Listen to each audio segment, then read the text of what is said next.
Trump's reciprocal tariffs likely to create chaos for global businesses. President Donald Trump is taking a blowtorch to the rules that have governed world trade for decades. The reciprocal tariffs that he announced Thursday are likely to create chaos for global businesses and conflict with America's allies and adversaries alike. Since the 1960s, tariffs and import taxes have emerged from negotiations between dozens of countries. Trump wants to seize the process. Obviously, it disrupts the way that things have been done for a very long time, said Richard Mojica, a trade attorney at Miller and Chevalier. Trump is throwing that out the window. Clearly, this is ripping up trade. There are going to have to be adjustments all over the place. Pointing to America's massive and persistent trade deficits, not since 1975 has the US sold the rest of the world more than it's bought. Trump charges that the playing field is titled against US companies. A big reason for that, he and his adversaries say, is because other countries usually tax American exports at a higher rate than America taxes theirs. Trump has a fix. He is raising US tariffs to match what other countries charge. The president is an unabashed tariff supporter. He used them in his first term, and 3 weeks into his second, he has already slapped a 10% tariffs on China, effectively raised US taxes on foreign steel and aluminium, and threatened, then delayed for 30 days, 25% taxes on goods and services from Canada and Mexico. Economists don't share Trump's enthusiasm for tariffs. They are a tax on importers that usually get passed on to consumers. But it's possible that Trump's reciprocal tariff threat could bring other countries to the table and get them to lower their own import taxes. It could be win-win, said Christine McDaniel, a former U.S. trade official now at George Mason University's Mercatus Center. It's in other countries' interest to reduce those tariffs.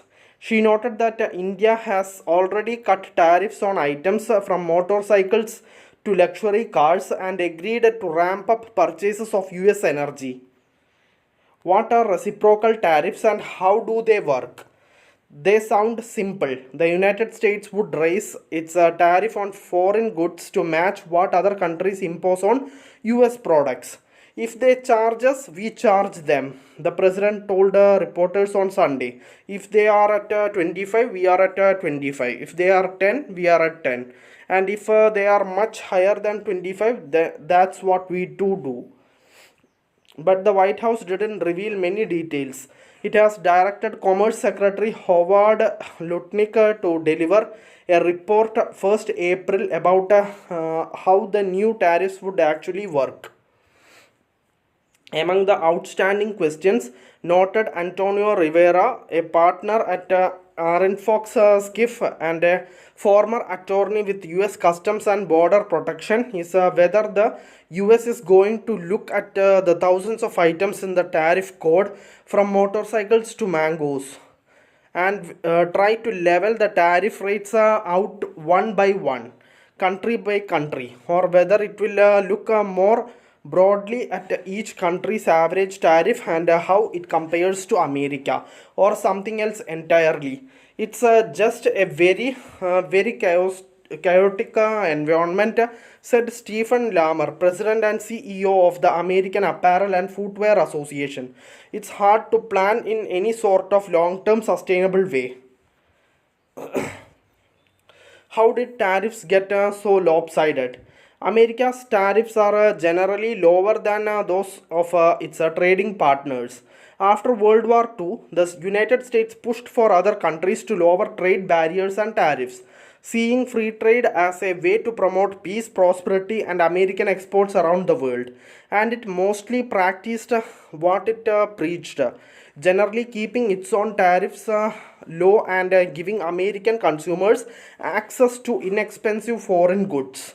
Trump has broken with the old free trade consensus, saying unfair foreign competition has hurt American manufacturers and devastated factory towns in the American heartland. During his first term, he slapped tariffs on a foreign steel, aluminium, washing machines, solar panels, and almost everything from China. Democratic President Joe Biden largely continued Trump's protectionist policies. The White House has cited several examples of especially lopsided tariffs. Brazil taxes ethanol imports, including America's, at 18%, but the US tariff on ethanol is just 2.5%. Likewise, India taxes foreign motorcycles 100%, America just 2.4%. Does this mean the US being taken advantage of? The higher foreign tariffs that that Trump complains about weren't sneakily adopted by foreign countries.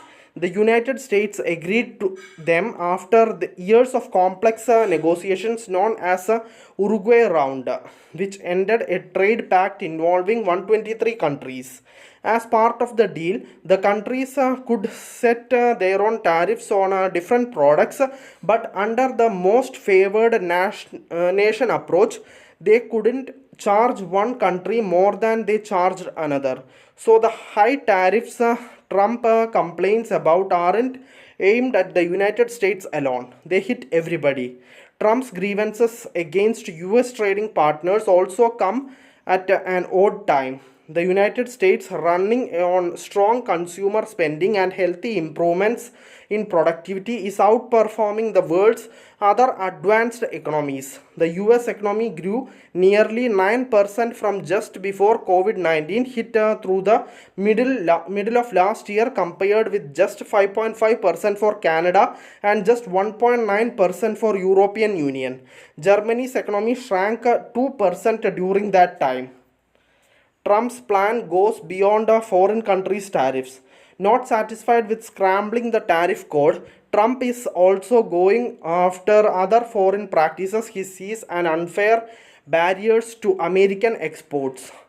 These include subsidies that give homegrown producers an advantage over US exports, ostensible health rules that are used to keep out foreign products, and loose regulations that encourage the theft of trade secrets and other intellectual property.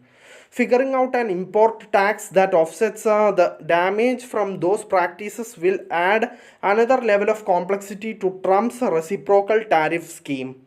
The Trump team is also picking a fight with the European Union and other trading partners over so called value added taxes known as VATs. These levies are essentially a sales tax on products that are consumed within a country's borders. Trump and his advisors consider VATs a tariff because they apply to US exports. Yet most economists disagree for a simple reason. VATs are applied to domestic and imported products alike. So they don't specifically target foreign goods and haven't traditionally been seen as a trade barrier. And there is a bigger problem. VATs are huge revenue raisers for European governments. There is no way most countries can negotiate over their VAT, as it is a critical part of their revenue base. Brad Setzer, senior fellow at the Council on Foreign Relations, posted on X. Paul Ashworth, chief North America economist for Capital Economics, says that the top 15 countries that export to the US have average VATs topping 14%, as well as duties of 6%. That would mean US retaliatory tariffs could reach 20%, much higher than Trump's campaign proposal universal 10% duties. Tariffs and trade deficit. Trump and some of his advisors argue that steeper tariffs would help reverse the United States' long-standing trade deficits. But tariffs have been proven successful at narrowing the trade gap. Despite the Trump-Biden import taxes, the deficit rose last year to 918 billion dollars, second highest on a record. The deficit, economists say, is a result of the unique features of the US economy because the federal government runs a huge deficit and American consumers like to spend so much. US consumption and investment far outpaces savings. As a result, a chunk of of that demand goes to overseas goods and services. The US covers the cost of the trade gap by essentially borrowing from overseas, in part by selling treasury securities and other assets. The trade deficit is really a macroeconomic imbalance, said Kimberly Clousing, a UCLA economist and former treasury official. It comes from this lack of desire to save and this lack of desire to tax. Until you fix those things, we'll run a trade imbalance. Thank you for listening. Thank you for watching. Thank you, everyone. Bye.